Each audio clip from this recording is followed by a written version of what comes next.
കഴിഞ്ഞ ദിവസം നമ്മുടെ ജയിൽ സാഹിബ് ഒരു പരാമർശം നടത്തിയിരുന്നു. മുസ്ലിം നാമധാരികളായ ആൾക്കാർ, മദ്രസയിൽ വിദ്യാഭ്യാസം കിട്ടിയ ആൾക്കാരാണ് ഏറ്റവും കൂടുതൽ ക്രിമിനൽ ആക്ടിവിറ്റീസിൽ പങ്കെടുക്കുന്നത് പുള്ളി പറഞ്ഞിരുന്നു, നിയമസഭ പറഞ്ഞിരുന്നത്.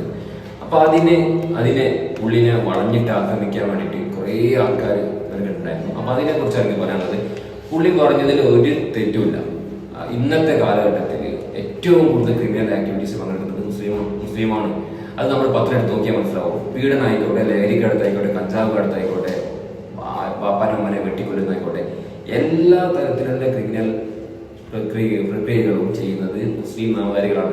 അതിൽ നിങ്ങൾ വിരളി പിടിച്ചിട്ട് കാര്യമില്ല.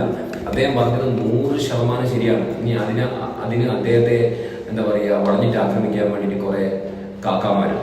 നിങ്ങളോട് എനിക്ക് പറയാനുള്ളത്, ആദ്യം ഇവരെ ന്യായീകരിക്കുന്ന നിർത്തുക. കാരണം ഇന്നത്തെ കാലഘട്ടത്തിൽ ഏറ്റവും കൂടുതൽ സ്വർണ്ണക്കടത്ത്, വെട്ടിക്കൊല്ലല്, ലഹരിക്കടത്ത്, കഞ്ചാവ് എന്ന് വേണ്ട എല്ലാ തെമ്മാടിത്തരങ്ങളും ചെയ്യുന്നത് മുസ്ലിം നാമധാരികളാണ്. അത് പറയുന്നതിന് ഭയങ്കര വിഷമമുണ്ട്.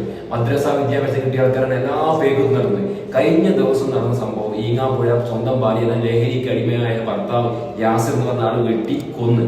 ഭാര്യയുടെ പിതാവിനെയും വെട്ടി, ഭാര്യ മാതാവിനെയും വെട്ടി. അതേപോലെ തന്നെ അതിന്റെ മുന്നേ ഒരുപാട് കേസുകൾ നിങ്ങൾ കണ്ടിട്ടുണ്ടാവും. പിന്നെ കഴിഞ്ഞ ദിവസം അതിന്റെ മുന്നേ നടന്ന ഒരു അബ്ദുൽ ഗഫൂർ എന്ന് പറഞ്ഞ 23 വയസ്സുകാരൻ 13 വയസ്സുള്ള പെണ്ണിന് ലഹരി കൊടുത്തിട്ട് പീഡിപ്പിച്ചു. അതിനകത്ത് ഇതൊക്കെ നിങ്ങൾക്ക് എന്താ മറുപടി പറയാനുള്ളത്?